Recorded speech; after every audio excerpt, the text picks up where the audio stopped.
my name is Steven. I am a 19-year-old college student. I was doing Uber Eats late one night trying to get some extra money for savings. It wasn't too busy, but I was getting a few orders here and there. A little after 9 a.m., an order came in for a customer 45 minutes away. It was a kind of a long drive, but I decided to go since it was the biggest pay that I ever saw in the app. So I picked up the order, which was at a Burger King. I went for the drive when I put the location in my Google Maps so I could get there faster. After 30 minutes of driving, I started to get out of town in a place that was more remote with less people that were nearby. The road went to dirt real quick, so I started to have a bad feeling in my gut. But due to my stubbornness, I had ignored it. Eventually, I did manage to see the house. When I got to the address, I parked on the side of the road. It was a very small old house with a cracked and destroyed driveway. I got out of my car and started walking up the porch with a bag. Right as I was going to set the bag down, my phone rang. I answered, "Hello, I am here with your food," but no answer.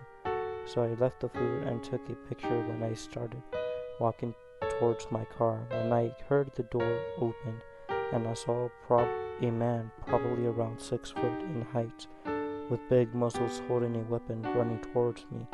So I sprinted towards my car and left. The next thing I did was call the police. When they came, they took my statement and they checked the house. It was where I later learned that the house was abandoned for a few years. Nobody has lived in that house. The only thing that they did manage to find was a knife, so I am now more cautious when it comes to.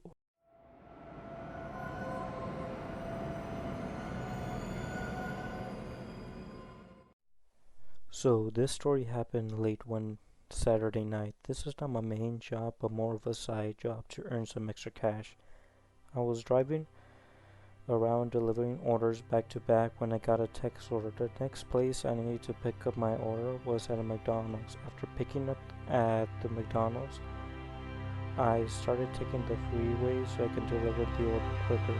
When I got to the address, I double checked to see if I got the right place, since the house I was brought to was creepy, something you would expect from a horror movie. The house appeared to be abandoned. There was one floor with broken windows, worn out paints, and many different weeds all around.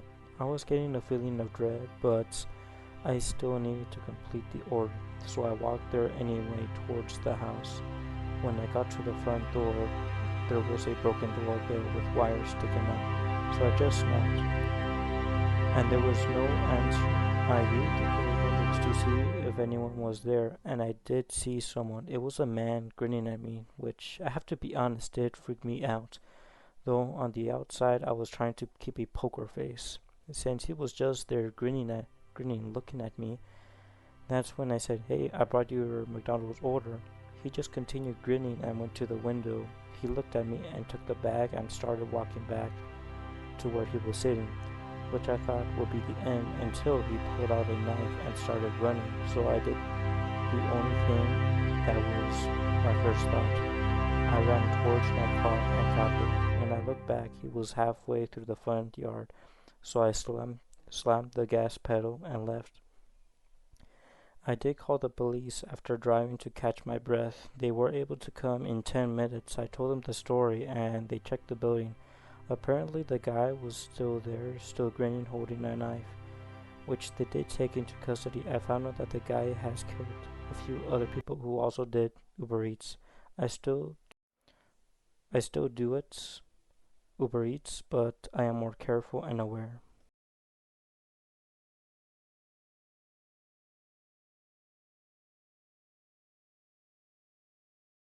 So this story happened a while back. I was delivering a Uber Eats order with my best friend Jimmy. We are both in our 20s and we usually change driver seats from time to time and we split the cash evenly. Though on this night it was something we were not expecting. It was raining and I lost a rock, paper, scissors game, so it was my turn to drive. While Jimmy was on the phone looking at orders, he said, "Tyrone, I found another order. We have to go get some sushi from this restaurant."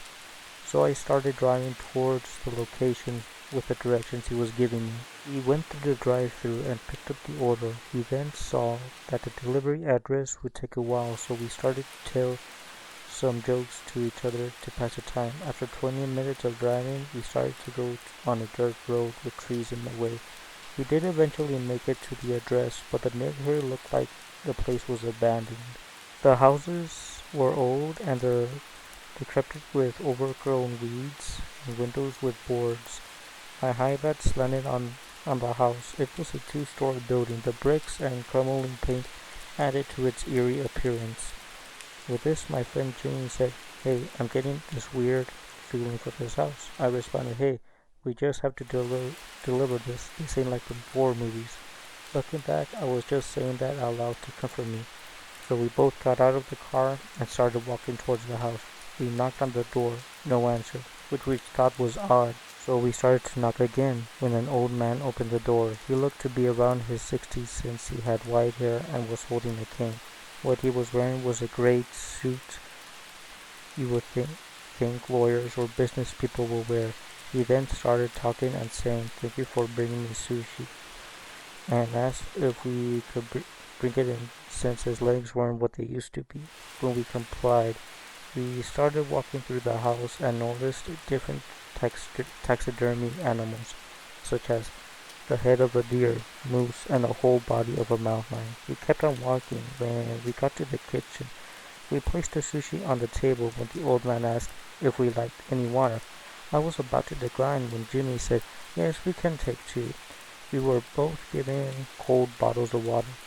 When he asked us if we could help feed his dog, since he has a tough time squatting and putting the food in the bowl, which we hesitantly agreed to. We got the dog food in a cup and started guiding us through this house. When we got to the door, which was a metal door, which was looking back, was another red flag of us to just get out of there. He opened the door and went inside. That's when we saw something you would expect out of a horror movie. A stuffed toy dog with a bowl that said dog food surrounded by dogs looking at it. He said that the bowl is right there all casually while me and Jimmy were freaking out mentally since it was very clear on Jimmy's expression that we had to leave. We put the food in the bowl and we politely told the man that we were leaving. After leaving and going back in the car, we started the car and as right as we were about to leave, one of the window curtains was open and let's just say we wanted to see what was inside. So we started walking out of the car and started walking towards the window. And looking inside, we saw something unsettling that will haunt us for the rest of our days. Inside, it was the same old man holding the same stuffed dog that we saw from earlier, but he was performing surgery on it using real organs. At this point, we decided to just leave and never look back.